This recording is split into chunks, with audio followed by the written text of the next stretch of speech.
Welcome to Profit First Beyond the Book, a podcast that takes you beyond the book with Profit First. Brought to you by Tim, Duncan, and the rest of the Profit First Professionals UK and Ireland team.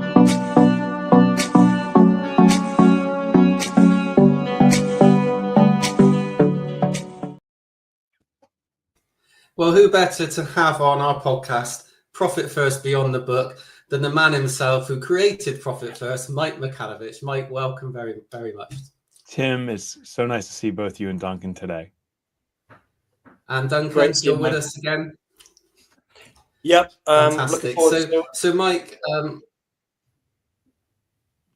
So Mike, we're excited that you've joined us on our podcast, of course. And just before we go into talking about how Profit First came about, I just want to share something with you that I was an accountant sat in my office, and I can reflect back on this. I was sharing this with some accountants and bookkeepers the other day, and I had my head in my hands, or face planted on the desk, as I think my phrase was, and the light was dropping, it was getting late in the evening. All the other cars in the estate that I worked on had gone home.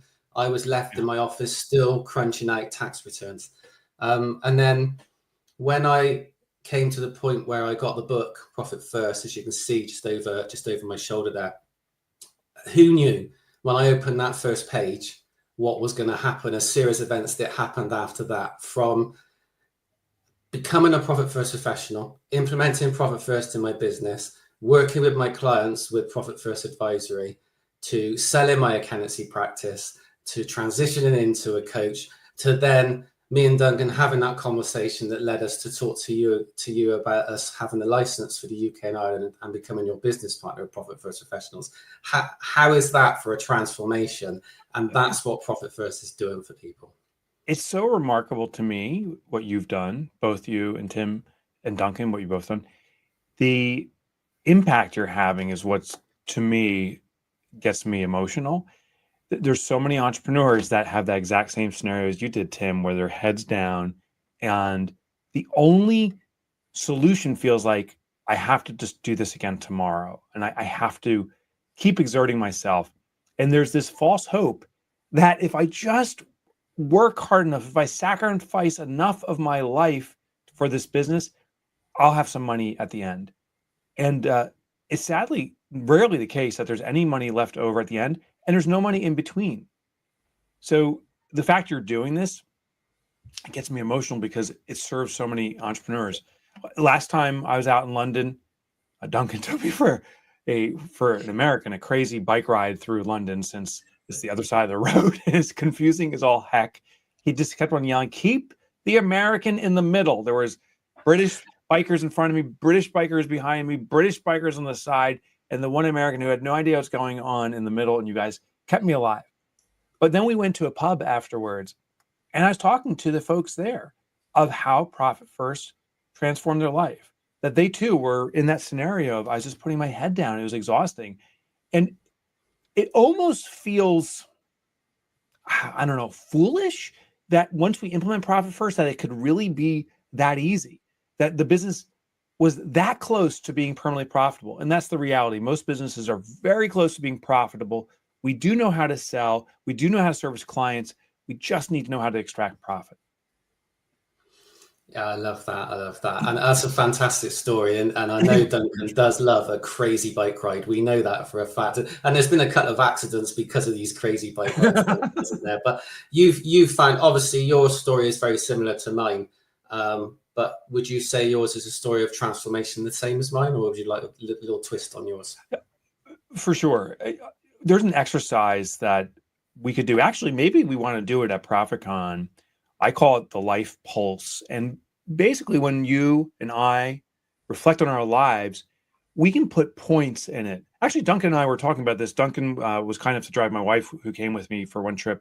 We were driving up the highway, and we were just reflecting on points of life, these transformational moments. And sometimes there's these wonderful moments that we have that we say, I want to keep doing that, or I want to serve people in that way.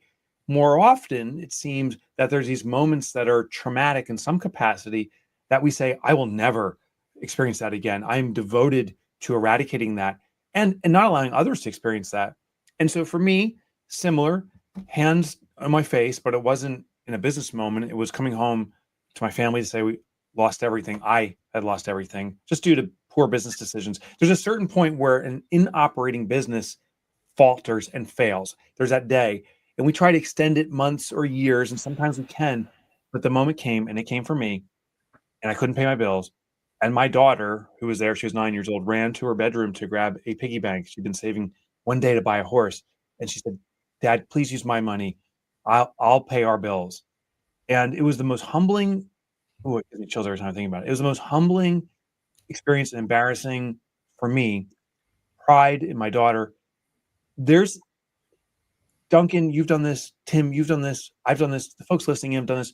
We have labeled ourselves as providers. We provide for ourselves, for our family, for our communities, our country, our globe. And I couldn't do that one job. And that became a moment of transformation. The last thing I want to share is it wasn't like the next morning I woke up and said, now I'm on the path to eradicate entrepreneurial poverty. Next morning I woke up and I said, where is the Jim Beam? Where is the whiskey? And started to drown myself in disappointment and depression. And I think that's also a necessary phase. The drinking part can be excluded, but I went through a period of reflection and frustration. But over that reflection of that moment with my daughter and my reflection of how poorly I've been running my businesses, even though I thought I was running them well, I devoted myself to fix that for myself permanently and for anyone I come in touch with. And that's how Profit First ultimately came about. That's amazing, and it's such an emotional story when you share it with us. The thought of your daughter running to get her piggy bank, and it's interesting talking to daughters because it's reminded me, Duncan, your daughter came to one of our events in Newcastle, and she shared with us how she looks after her money, and I'm wondering whether Mike would love to hear that from you. I'm sure I would love to hear that. Yeah, so my daughters are they're in their early 20s now, so this is going back a couple of years. They've been 18 and 20, and when I first came across Profit First, for me it was a bit of a face palm moment. You know? Why did I write the book?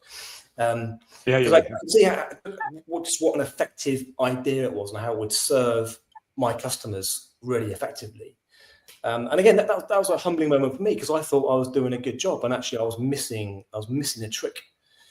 So I had to pivot the business to serve customers much more effectively.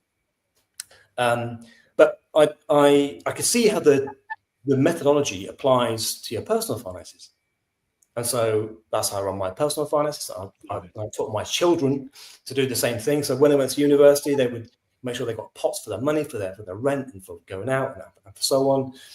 And by putting up those guardrails, I'm convinced that they will avoid the typical, young person financial mistakes where it's easy to get a credit card.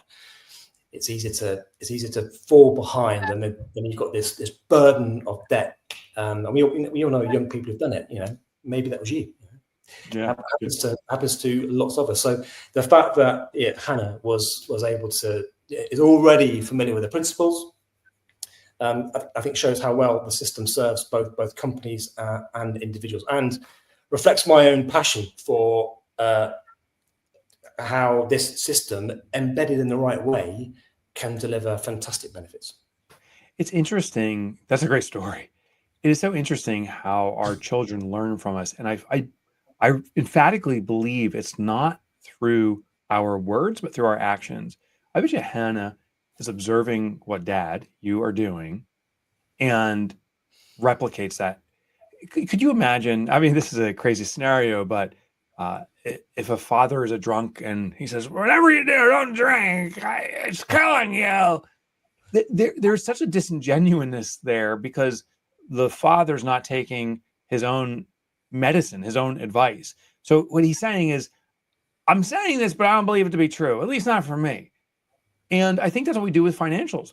So many entrepreneurs run businesses that are barely getting by. And we say proudly to our children, entrepreneurship is the pathway to freedom, but we're not free. So we're lying to them through our actions, or at least if nothing else, there's a mismatch. Yeah, I think we set up a business ourselves, don't we? And our intention is that it's going to be much better than when we were employed. We're going to be freer. We're going to have more money. Everything's going to come easy. And actually, there's a reality that accountants and bookkeepers we're trained to do accountancy and bookkeeping. We're not trained, or we have no clue sometimes how to run a business and what that means. And so there's a real reality that hits us sometimes, and it comes via our bank account. So, Mike, for anyone who's been living under a rock for the last few years, can you explain to everyone what Profit First is, so there's an understanding for anyone listening to this in case they're not aware? Yeah, of course. And a lot of people don't know what it is, so I don't want anyone to feel bad if they don't. Profit First, what I did was I looked out of my frustrations of struggling financially. I was building businesses, and while the turnover revenue was increasing, I was never taking money in. And so my thought was, oh, I just don't have enough turnover. I need to make more. And ironically, as the business grew on the top line, the stress grew exponentially and the profitability never showed. It was actually the reverse. I was building more debt. I've surveyed now, informally or formally, tens of thousands, probably hundreds of thousands of entrepreneurs of why they started their business. I have a speaking engagement next week, and I am going to ask entrepreneurs the same question. I'll say, why did you start your business? What was the desires you had for yourself? And it's always the same three responses. Financial freedom, meaning I don't want to worry about bills. I want to have all the money I need to do what I want when I want. Personal freedom, I don't want to be restricted by time. I want to have the availability to live life on my terms. And impact, I want to be of service to others, my customers, my community. I want to be known for something that's of greatness. And I said, okay, great. We all envisioned that. Who honestly is living that, I ask, and no hands go up.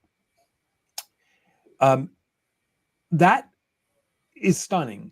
Very few entrepreneurs achieve the biggest, number one thing is financial freedom. Very few entrepreneurs achieve it. And there's been studies around this that identify it's somewhere between 83 to 85% of businesses that are operating today, including the individuals listening right now, are not sustainably profitable. In fact, they're surviving check by check. They need more money in this moment in order to cover their bills. Otherwise, they're done. It's this constant just keeping our neck above the water, paddling. So what Profit First is, I said, well, how come so many smart people, you have to be smart to operate and run a business. It is not easy. And we can do most of it, sales, serving customers. How come we're not profitable? And one day I was looking at the foundational formula, global formula for profitability, which is your turnover minus your expenses results in profit. And I was looking at that and I said, oh my gosh, this formula is wrong. Now, mathematically, logically, it makes sense. The money that comes in minus the money goes out is the money that's left over. That's your profit. It makes logical sense, but it doesn't make behavioral sense. Behaviorally, it's very human that when something comes later or last, we ignore it. But when something comes first, it gets prioritized. That's why we say things like, this is my top priority. It's first. My health matters so much. I'm going to take care of that first. I love my family. That's why I always put them first. But last means insignificant. If I say I love my family, I never say I love my family so much. That's why I've decided to always put them last.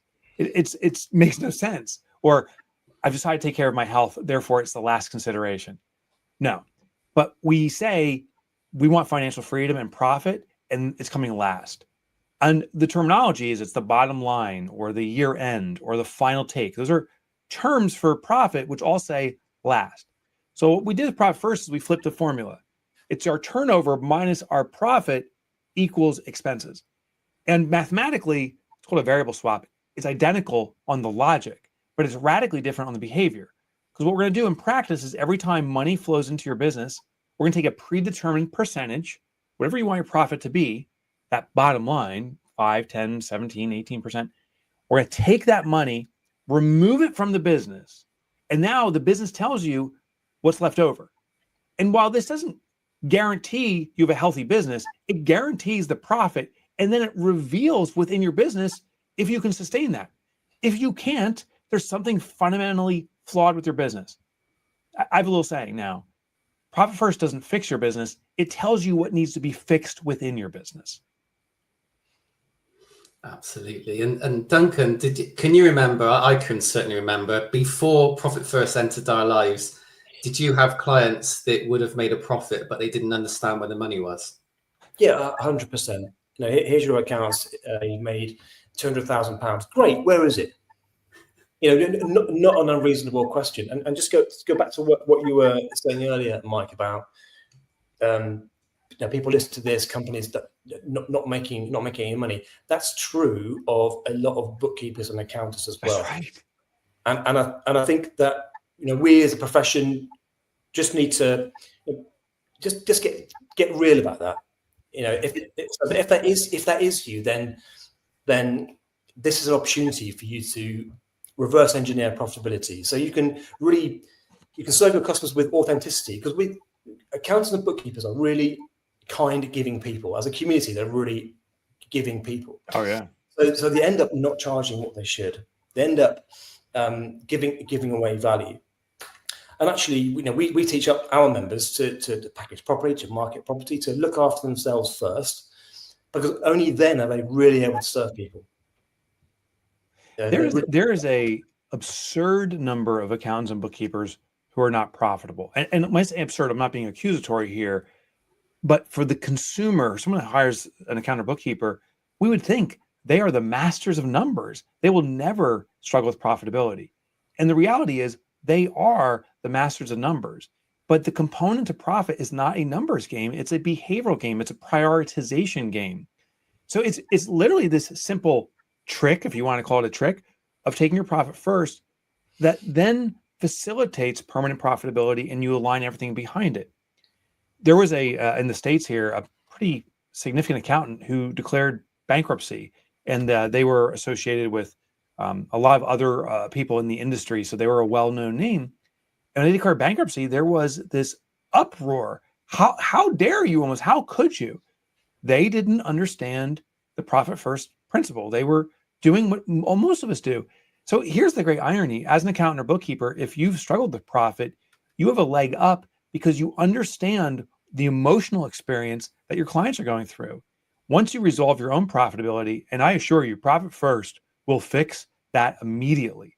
We have these overnight turnarounds. It can be shocking. There's a cartoon that I see as popular where it's a miner who's in a cave chipping away at stone, and he's looking for the diamonds. And in the cartoon, you see the diamonds one chip away, and he says, not here. I'm going to give up and start somewhere else. We in our business are that close to the diamond mine and having this cache of wealth if we just deploy profit first. The beautiful thing is when you do, and you see how it serves you, and you see how that worry of worrying about money starts to fade away, you have such an advantage of serving clients now, because you can tell them with 100% surety, we're going to get your numbers right for compliance, but we're going to get your profitability to be permanent. And that's what clients ultimately want. Yeah, and Mike, you wrote Profit First, and it's helped millions of entrepreneurs, business owners around the world. But I want to ask you why you created Profit, or you brought together Profit First professionals to serve people with Profit First. That's a great question. It came about Profit First Professionals, the organization, which is accountants, bookkeepers, and business coaches who are now certified in this methodology. It came about the day after I finished what's called the substantive edit, meaning I wrote the book, it went to the editor to review, and they come back with some suggestions. The editor said, hey, this system is really cool. I could use it. I want to make sure I'm doing it right. Who's the bookkeeper that supports this? I'm like, what do you mean? They said, I got to make sure I'm doing it right, and I need to be held accountable to it. Who's the bookkeeper? I'm like, I will find you one. And I made the first call to someone I knew as a bookkeeper and said, hey, do you want to practice this and get certified in this? And they said, yeah. And that's literally how it started. When people consume the book, they're open to the ideology, the concept. But the fear, and it's appropriate, that people have is, am I doing it right? The analogy I used, Tim, is if the three of us say, let's start exercising together. Let's go to the gym. But none of us are trainers. We're not experts in this. We'll give advice like, oh, you should put on a lot more weight there. back like when you were a teenager. Let's start with that. Push yourself. We could actually cause severe injury. We don't know the mechanics of the body. But if we hired a trainer, someone who knows how it works, they will write a prescript that's specific to us to ensure we maximize our benefit, but minimize our risks of injury. The other component is they hold you accountable. I used to exercise with a buddy of mine, and I found a partner was extraordinary until it wasn't. I would call him on a rainy day. He's like, I don't want to go. I'm like, I'm going, you're going. And he's like, okay. And then the next day, I'm like, I don't want to go. He's like, I'm going, you're going. And that worked beautifully until, as we were driving, his name was Mark. We were driving to the gym. I said, hey, you want to stop by Dunkin' Donuts? He's like, yeah. And it became collusion against the activity. And the guilt was gone. I'm like, well, if Mark's willing to have a donut, so am I. And we became the donut guys. Actually, we started to look like donuts ourselves. So someone that is an external party who does not have an emotional attachment to your business and can't be persuaded to start eating donuts, it's going to hold you accountable. Make sure you do the process properly, ensure you're profitable, but make sure you don't do it with injury, meaning hurting your business.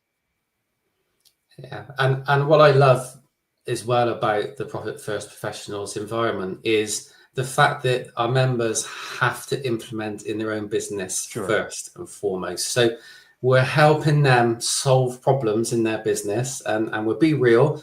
There are a lot of us. When I joined, I had a massive problem in my business. My finances were all over the place. And implementing Profit First, when I first went through the process, was quite overwhelming until I had the call with my guide, which was Liz. And she just made me realize that I had a plan to move forward. And it was something that I hadn't thought of up until that point.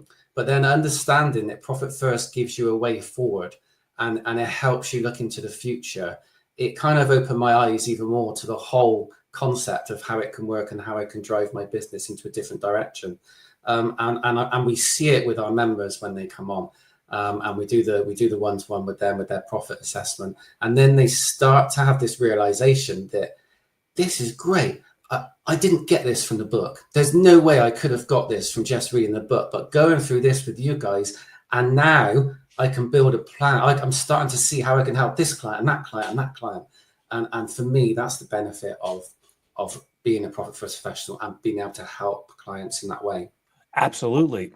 But also for the client, there's one other benefit that I think is one of the greatest, and it's an assurity that you have the right person showing you that you're doing it right. And they have to prove recurringly, recertify, re-exam every 6 months or a year to prove their competency.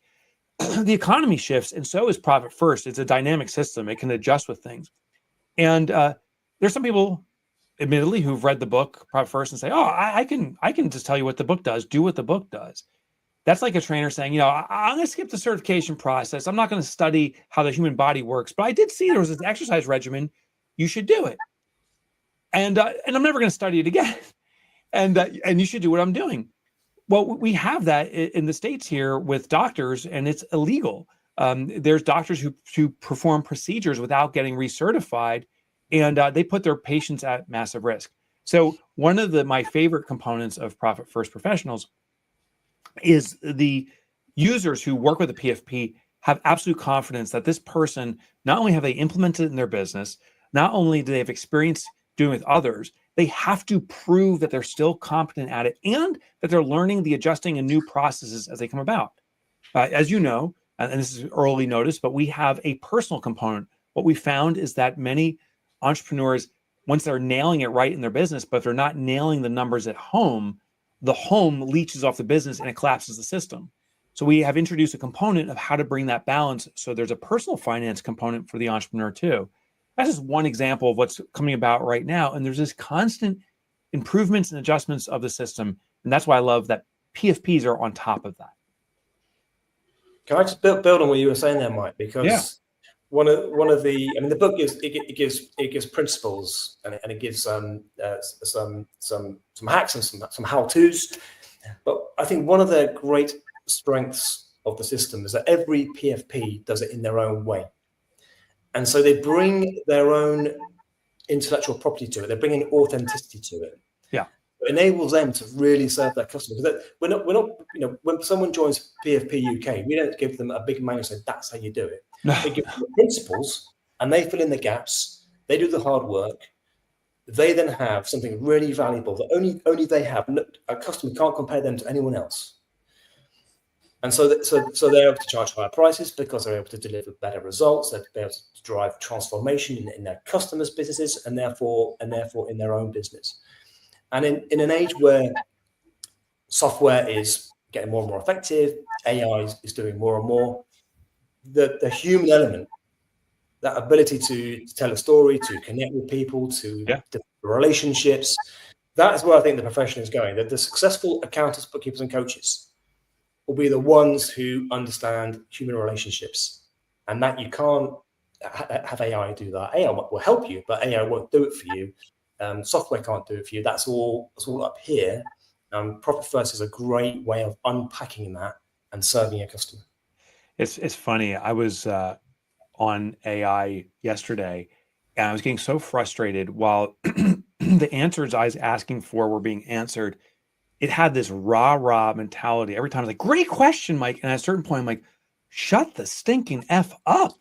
Just give me an answer or actually be critical of what I'm saying so that I don't want this constant accolades. It's just kind of funny. And a Profit First professional, one thing we're developing more and more of is the behavioral side. We are becoming psychologists. And you're right, crunching numbers, that's easy. Anyone and anything now can do it with AI, but that's not the solution to profitability. It's understanding our behavior. There's a new study I've been doing around what's called optimal foraging theory. It actually reverts back to the cave people days and how our minds were and are still wired to collect resources like food, but how we go through preservation and consumption of it, and how modern society has actually perverted the preservation component, and therefore the consumption is sporadic. So how do we leverage how we're naturally wired, optimal foraging theory, to our advantage? And there's ways to do it. And that's the type of stuff that our PFPs are learning, is the psychology component. And if you're going to be successful with something, we all got to master our mind, and you want a guide that's going to do that for you or with you. I couldn't agree more. It's a minefield in effect. It goes on and on. The learning just continues and continues and continues. We have the advantage, myself and Duncan, that we get a monthly call with you and our fellow international licensees, which is like our own mastermind group where we go around the room and we all bring ideas and topics up. So we're really lucky, and then we're able to filter that down to our members as well, the things that we learn, and it's an ongoing process of learning. What I'd like to know, Mike, that so many people have had success with Profit First. What's one of your most favorite success stories that you can think of? Well, you guys. I wasn't leading you into that, but thank you. I mean, it is extraordinary. There's something special where the three of us, never had an opportunity to connect until you're already doing it. To me, that's extraordinary success. I think for our PFPs, some of my favorite stories that come about is the cascade of effects they have. So they work directly with the entrepreneur. They don't necessarily have the opportunity to speak with the family. And so they have a Hannah or equivalent in their family who now is living this principle. And it causes this cascade of financial improvement. It's funny, as I'm sitting here, 2 emails have come in the last, since we started, the last 30 minutes, of people that have implemented Profit First. I'll read them in a little bit. One of my greatest joys is maybe not all the individual stories that I hear, which I love. It's the quantity of stories. And I invite people who read the book to contact me directly to share their commitment to Profit First and what they plan to do. And some people dig in deep and share their stories. And it's mind-blowing. Profit First and the PFPs who've backed it have saved marriages because there was financial strife at home. They've saved businesses. They've turned something that was 30 years of just getting by into the next 6 months of achieving permanent profitability. And now this person has a retirement plan, or they're going to sell their business. I can't tell you how many businesses have been sold because of Profit First. There's a fella, he's a billionaire, who was on the radio recently saying he uses Profit. He's a billionaire. He's using profit first, and every company he invests in businesses, he mandates that they use this system. So I love that it's transcending everything from micro enterprises, startup businesses, to these largely successful venture funds are now using the system. So yeah, I can't pinpoint a story besides you guys. I just love all of them. There's so many, isn't there? So many. Yeah, I mean, off the top of my head, Stephen Edwards added 100K sales revenue in his first year of being a profit first professional, and he's still smashing it upwards, by the way, ongoing from there. Deb Halliday added 65% to her gross profit. What's funny? You're talking about how he increased revenue by £100,000. What's so interesting is one resistance point that I hear perhaps the most frequently of why I don't want to do profit first. The person says, because I want to grow. And I first asked him, I said, well, why do you intend to grow? And what's so funny is I want to become profitable. So they're saying, I'm not going to be profitable now in hopes that I'll be profitable in the future, which makes no sense to me. We need to master the profit system now. So as you grow, you sustain profitability.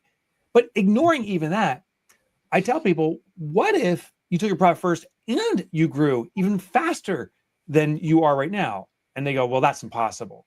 Because we all know it takes money to make money. And that is like the biggest lie there's some others out there, but that was one of the biggest lies on this planet.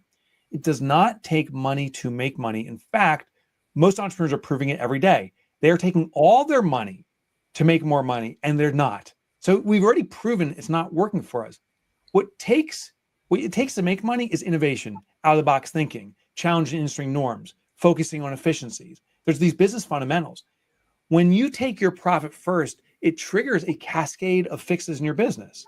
Because if I want to have a 20% profit, which seems extraordinary, and say I'm doing 100,000 pounds, I'm taking 20,000 pounds out of the business. My business is telling me you got to make this work with 80,000 pounds. And if I see that there's bills I can't pay, well, that means maybe I have too many expenses. Maybe I don't have the right pricing and I need to increase the pricing. Maybe there's not enough efficiency. So I'm doing a lot of rework, which the customer doesn't see, but it's costing me dearly. And I need to build efficiency. Maybe I should do fewer things better and make a lot more. In the US, and they've become an international brand. And I know I've mentioned before, but there's such a good story because they've become such a large brand, is this crazy baseball team called the Savannah Bananas. They've exploded in the US. If you rewind 7 or 8 years ago, no one heard of them. They were just getting started, and they started profit first when they were a brand new business. What happened was, as they were building their business, they were taking their profit. They didn't have enough money to do certain things that you are supposed to do in baseball, like have a scoreboard so people can track the score.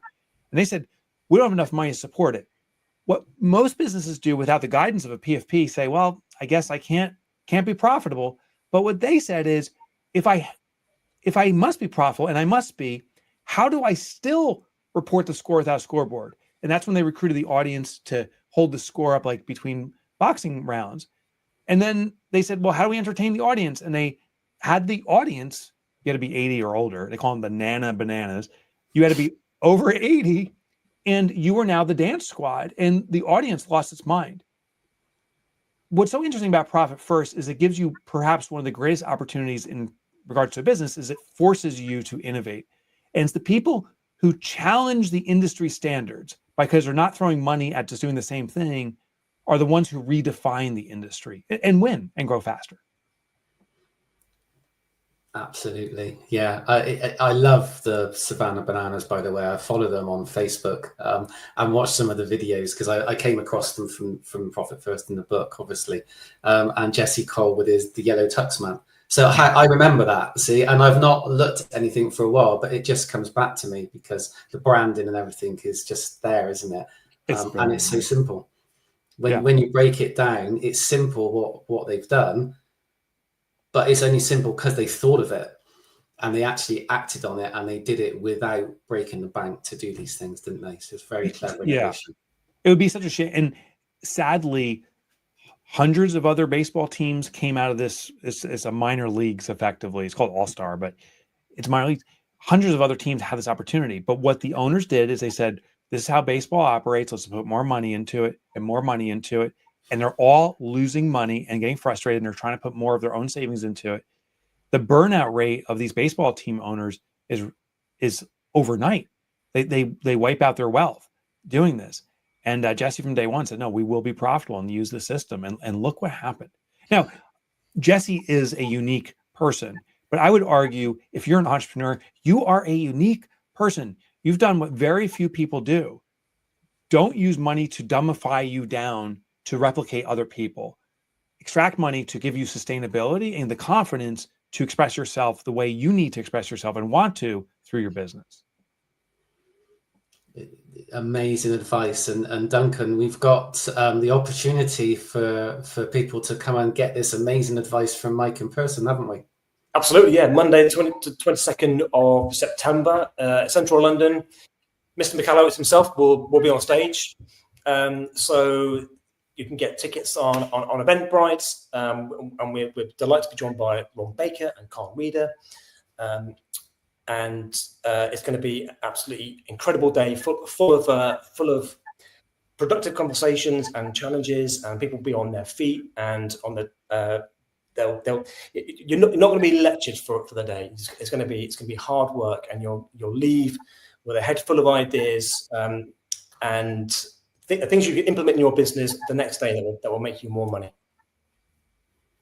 Yeah, and it's good that it's in London again, because I remember 3 years ago, the first time Mike came over to London to join us for ProfitCon, and we took him to Milton Keynes. So we decided since then perhaps we better stick to London.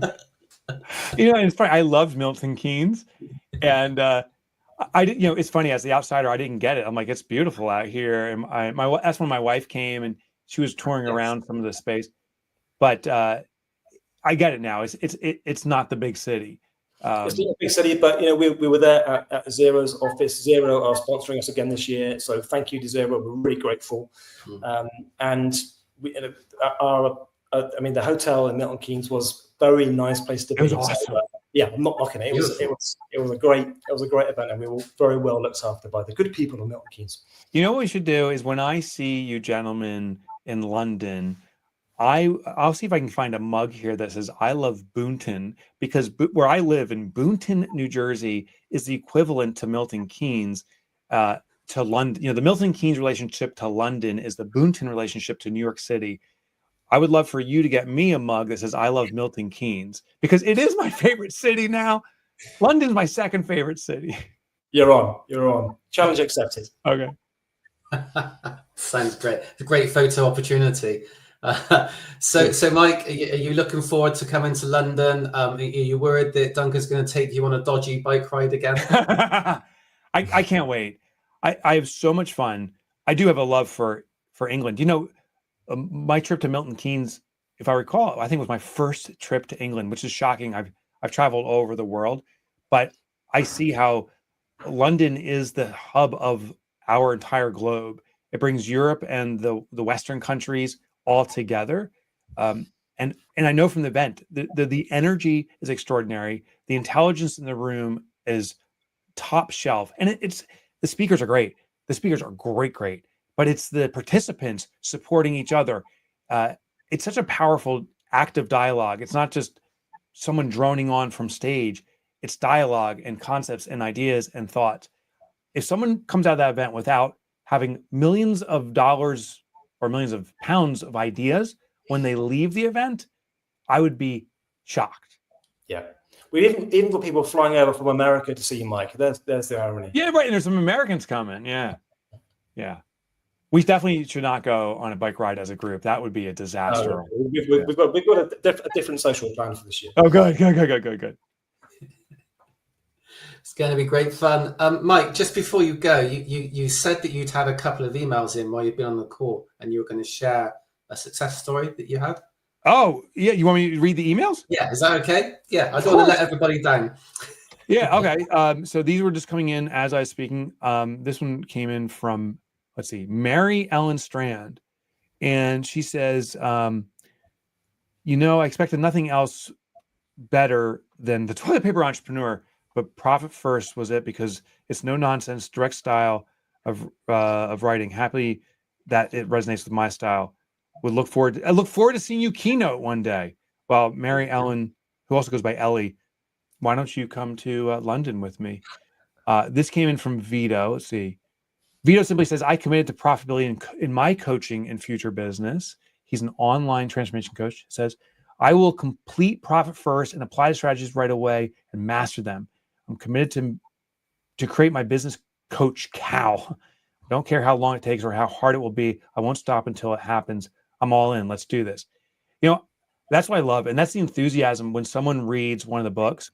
Now, Vito sent this, 6 minutes ago. Here's the challenge that Vito may experience. Right now, he's hyped up. It's just like when you see that commercial about you can have that perfect body or something. Then you got to get to the gym. And the risk that Vito and all of us have is, how's he going to be 6 days from now, not 6 minutes from now? And how about 6 months from now? That is often where they say, hey, I need someone to hold me accountable. There's this slip back period. So a lot of people have great enthusiasm, and I invite them. I say, hey, why don't you just start a dialogue with a profit first professional now so that you have someone available should you slip back.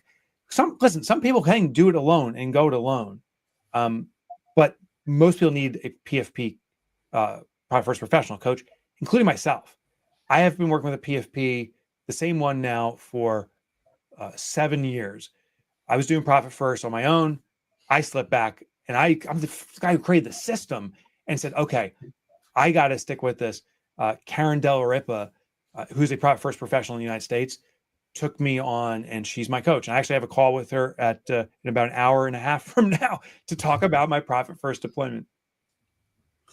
That's absolutely amazing. So Mike Michalowicz himself uses a profit first professional to go through the process. That is fantastic, and it also demonstrates the value of working with a profit first professional.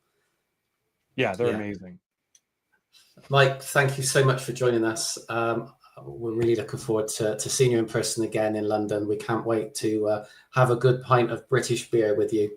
I can't wait. Catch up on everything. I can't wait. Tim, Duncan, it's been a joy. Thanks, Mike. Thank you.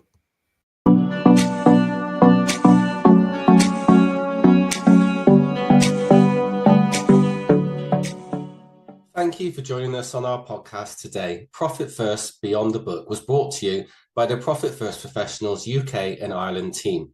If you'd like to find out more about Profit First or becoming a Profit First professional, head to our website, profitfirstuk.co.uk.